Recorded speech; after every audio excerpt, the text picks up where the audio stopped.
ഇന്നൊരു stitching video ആയിട്ടാണ് കേട്ടോ വന്നിട്ടുള്ളത്. ഇത് ആദ്യം തയ്ച്ചതിൻ്റെ ബാക്കി പീസിനെ കൊണ്ടാണ് തയ്ക്കുന്നത്. കുറച്ചേ ഉണ്ടായിട്ടുള്ളൂ. അതുകൊണ്ട് എ ലൈൻ ഫ്രോക്ക് തയ്ക്കാൻ വിചാരിച്ചിട്ട് ഞാൻ ആദ്യം കടലാസിലൊന്ന് കട്ട് ചെയ്തെടുത്തിട്ടുണ്ടായിരുന്നു. അതിന് ശേഷം ഞാൻ ഫ്രണ്ട് ഭാഗവും ബാക്ക് ഭാഗവും വേറെ വേറെ തന്നെ കട്ട് ചെയ്തെടുത്തിട്ടുണ്ട്. താവിന് ഫ്രില്ലെല്ലാം ഇട്ടുകൊടുത്തിന് ഒരു ബോവും കൂടി വെച്ച് കൊടുത്തിട്ടുണ്ടായിരുന്നു.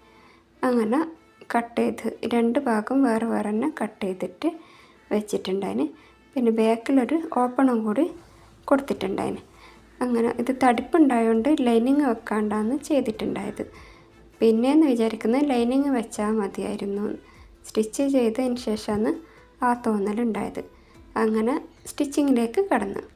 നല്ല കളർ തുണിയാണ് കേട്ടോ, എനിക്ക് നല്ലോണം ഇഷ്ടപ്പെട്ടിന്. ലാസ്റ്റ് സ്റ്റിച്ച് ചെയ്തിട്ടും ഫ്രോക്ക് മാഷാ അല്ലാഹ് എനിക്ക് നല്ലോണം ഇഷ്ടമായി. നിങ്ങൾക്ക് ഇഷ്ടപ്പെട്ടാൽ ലൈക്ക് ചെയ്യണേ.